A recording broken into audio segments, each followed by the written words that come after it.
The topic today is public speaking. Public speaking is one of the soft skills. Public speaking is very much important, not only for political leaders. For all the people, public speaking is a good soft skill. Especially for PROs. Especially for PROs. Okay. So the participant said it. Sir, okay. thank you, sir. Yes, and said. Sir. Your speech for public speaking should have 3 parts. Number 1, introduction. Introduction should be as leisurely as a buggy ride. It should have an arresting opening. Something that seizes the attention immediately. This important fact is from my 30 years long experience as a professional speaker. I planned in advance almost the precise words of my opening and closing. Practically, every speaker with common sense. The speaker should be an entertainer as well as bringer of news.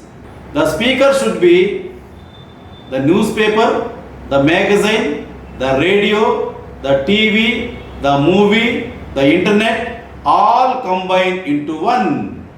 That is the power of the public speaker. Okay. Especially for media and media people. Yes. అలా చెప్పండి. Exactly. When you plan your talk, foresee what impression you are going to leave last in the audience. Audience grasps every word you utter and ensure no subsequent speaker will obliterate your talk. Have willpower while preparing your address. Address means speech. Even introduction part should be short like a billboard advertisement. Audience expects you to give facts quickly and sit down. Stride right into the heart of your talk.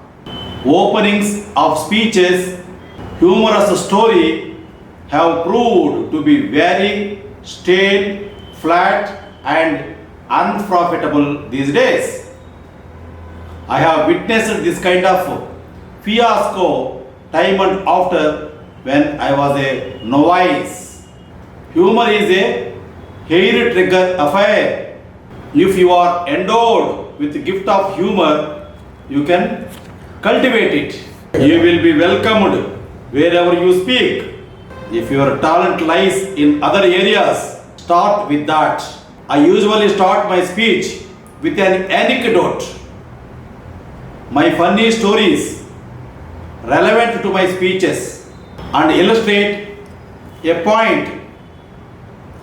Humor ought to be a layer on the cake and should not be the cake itself. Easiest way to create merriment is to tell a joke on yourself. Don't begin with an apology. Don't say, I have not prepared well. They will discover it without your assistance. Why call their attention to it? Arouse the curiosity of your audience with your first sentence. Question will have a lot of attention value. Every speaker who aspires to speak in public ought to study the technique that magazine writers employ to hook the reader's interest at once. Audience likes to hear a speaker relate narratives from his own experience. However, I advise you to employ story technique to begin your speech or ask a question to unlock the minds of your audience. Okay. Number 2, the body. Cue new things. The weak speakers will give in despair. Those with grit will persist. They get the knack of public speaking. Essential elements in public speaking are have naturalness, force and confidence in public speaking.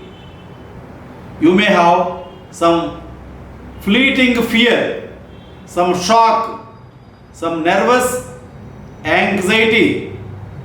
In the first few minutes, you face an audience. If you persevere, you will soon eradicate this fear. After the first few sentences, you will have control of yourself. Speak with positive sentences, you will have control of yourself. Speak with positive pleasure. Your own resolution to succeed is more important than anything else. The entire question of your success as a speaker hinges upon your ability and the depth and strength of your desires. Your passion for the subject will save you.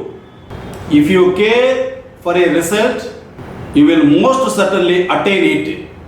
If you wish to be rich, you will be rich. If you want to be a confident public speaker, you will be a confident public speaker. But you must really wish it. People with self-confidence and unusual brilliancy will succeed in public speaking. If you don't despair, you will be at the top. You must have the will to win. Think success and talk in public with perfect self-control. Many people don't believe that they cannot do certain things. If you think you can, keep your mind on the great and splendid things you would like to do, and then as the days gliding by, you will find yourself unconsciously seizing upon the opportunities that are required for the fulfillment of your desire.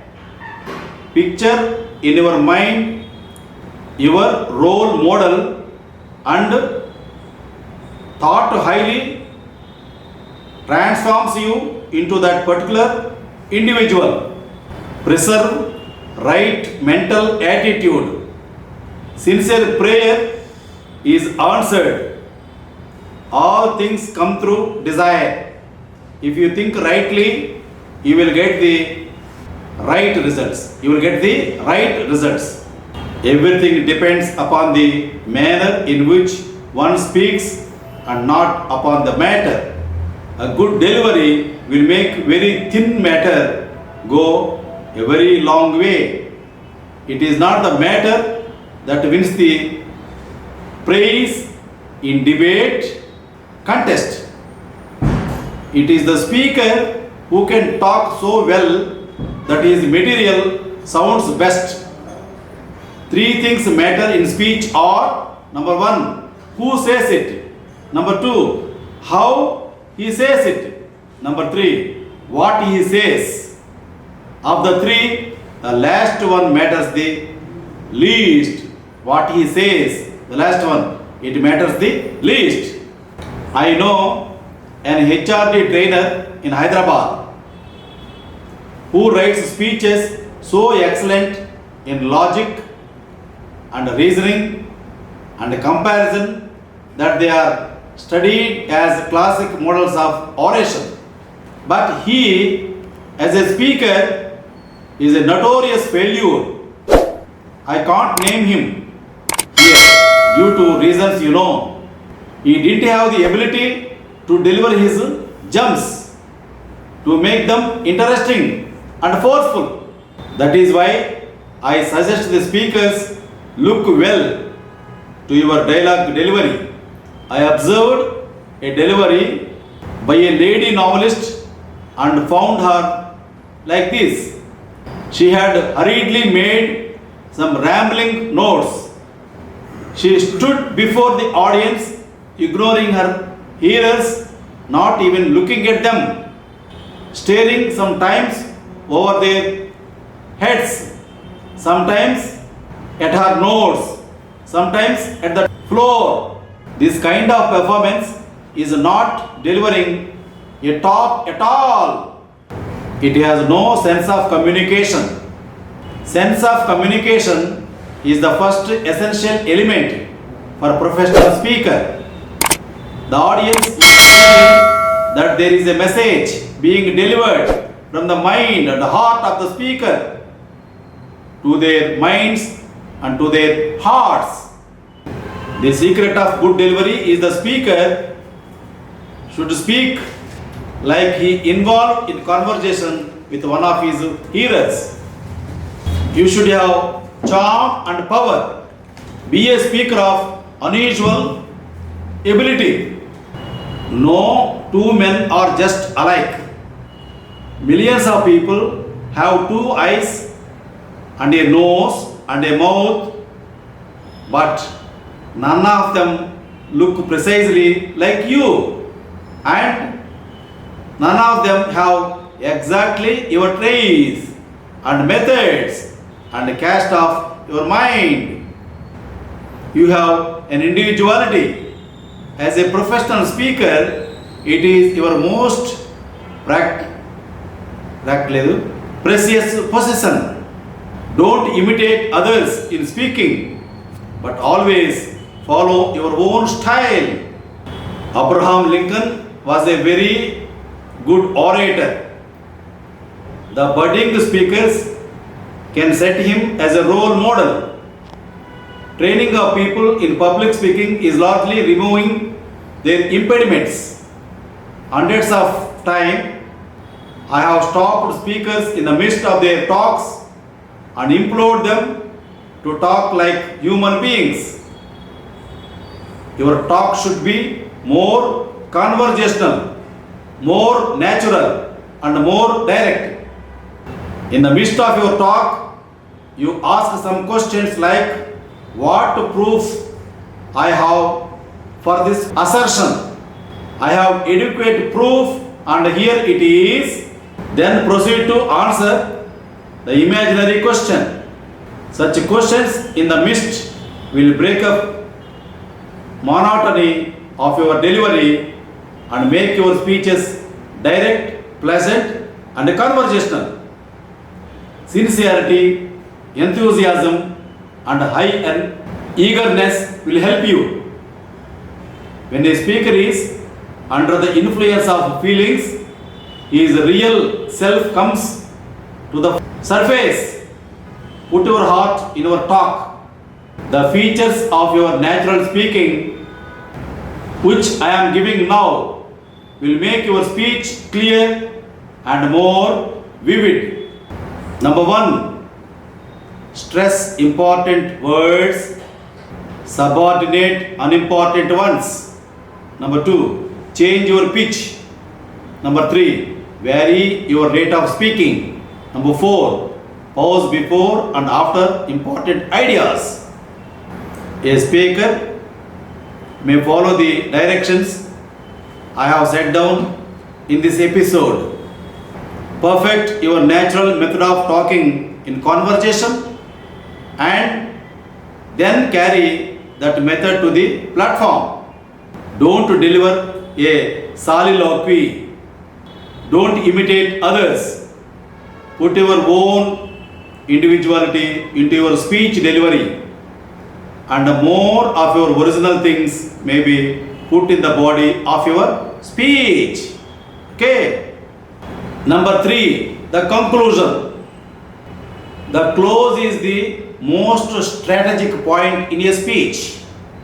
The conclusion leaves ringing in the ears of the audience. These are likely to be remembered longest. You have to memorize the exact words of your closing. Some speakers stop abruptly. No less a speaker than Hariprasad made this mistake when he was a novice 30 years back. The blind man in the audience should also feel that your talk was ended. Closing should not be left dangling in the air like a loose rope. It should be rounded off and the audience should come to a conclusion that your speech is finished. Summarize your points at the closing. Sum up your entire talk in a few sentences. Leave your listeners pleased and optimistic. Always leave the audience laughing with a humorous closing. Each speaker must do it in his own way. Abraham Lincoln rounds off his speech so smoothly and beautifully.